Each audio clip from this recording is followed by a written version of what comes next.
Iraq Economic News and Points to Ponder, Monday evening, May 20, 2024. Listen to the full version on the official dinarport.com website and become our supporter on Patreon. Igor Yushkov, an expert at the Financial University and the National Energy Security Fund in Russia, said that the death of the Iranian president may cause some fluctuations in the oil market, with some slight rise in prices. This came according to Igor Yushkov's statements to the Novosti agency, where he said, "There may be some fluctuations in the oil market, and there may be a slight rise in prices in the first moments, but I think it will return later, and in general we will not witness a rise in general."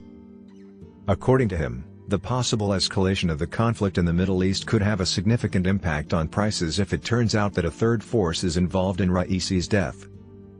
However, Yushkov believes that this option is unlikely, and believes that the matter will be considered an accident and is unlikely to have a significant impact on the oil market.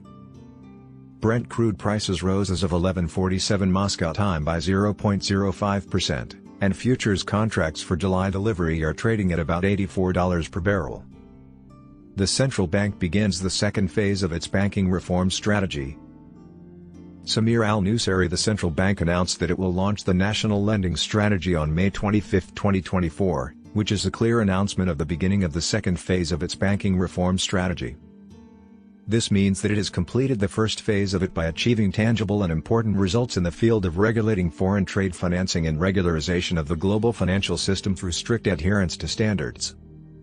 International compliance, building solid international banking relationships with international banks and correspondent banks, and introducing the local currencies of countries with which there is significant trade exchange into cash dealing in their local currencies, in addition to dealing in the US dollar, as well as activating and strengthening its procedures for transitioning from a cash economy to a digital economy and cooperating with the government in expanding the use of electronic payment tools, and spreading the culture of transition to a cashless society. Certainly, the above tasks occupied a large part of the efforts at the local and international levels. In the second phase, the focus will be on restructuring banks, especially government banks, and starting to implement new policies to support and develop micro, small, and medium enterprises. Initiating the establishment and licensing of the Riyadh Bank, and licensing the Green Bank, which will specialize in sustainable financing for renewable energy projects, as well as moving toward licensing digital banks to keep pace with progress in the field of banking products. Modern digital. The electronic platform will also be gradually left this year. One of the tasks that will begin work is to rehabilitate the banks restricted from dealing in the US dollar to comply with international standards in light of the work of the Joint Committee between the Central Bank and the US Department of the Treasury, through which the work of these banks in foreign transfer activity for previous years will also be analyzed and audited, with the hope that it will be increased restrictions on it. What we expect from the procedures and policies adopted by the central bank in the first phase, and what was achieved from them, and what will be achieved from the second phase of the banking reform strategy will be reflected in the stability of the exchange rate and the recovery of the Iraqi dinar inevitably. Among them is related to capital, economic questions haunting the work of digital banks. Today, Monday, the economic expert, Mahmoud Dagher, raised several questions about the nature of digital banks in Iraq, while confirming that any bank can adapt its banking system to digital. Dagher said, in an exclusive interview with Al Iqtisad News, the digital bank is ultimately a bank with its banking operations, from cash and in-kind credit to deposits and borrowing, as well as all the activities associated with it, and it is an evolution in the banking system to complete digital operations. He added, as for compliance, combating the financing of terrorism and corruption, and oversight and auditing, they do not differ at all from existing banks.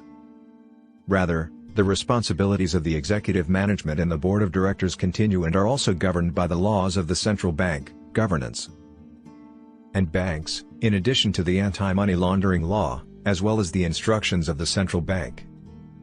The economic expert explained, nothing will differ except that operations are conducted through applications, and even these banks have taken steps to establish them.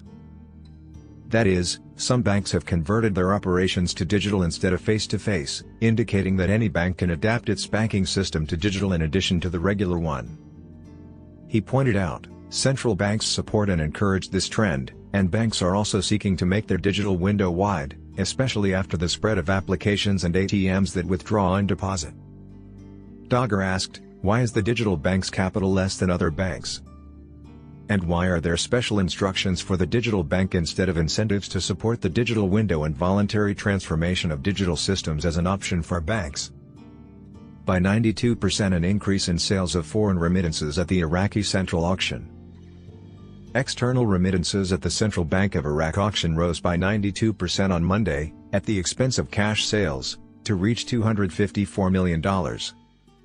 In its auction today, the central bank sold $273,572,542, which it covered at a base exchange rate of 1,310 dinars per dollar for documentary credits, and international settlements for electronic cards, at a price of 1,310 dinars per dollar for external transfers, and at a price of 1,305 dinars per dollar in cash. He added that most of the dollar sales went to strengthen balances abroad in the form of transfers and credits, which amounted to $254,462,524, an increase of 92% over cash sales amounting to $19,110,000. The number of banks that purchased cash dollars reached 4 banks, while the number of banks that responded to requests to enhance balances abroad reached 15 banks. And the total number of exchange and brokerage companies participating in the auction was 36 companies. Listen to the full version on the official dinarport.com website and become our supporter on Patreon. Source: Dinar Caps.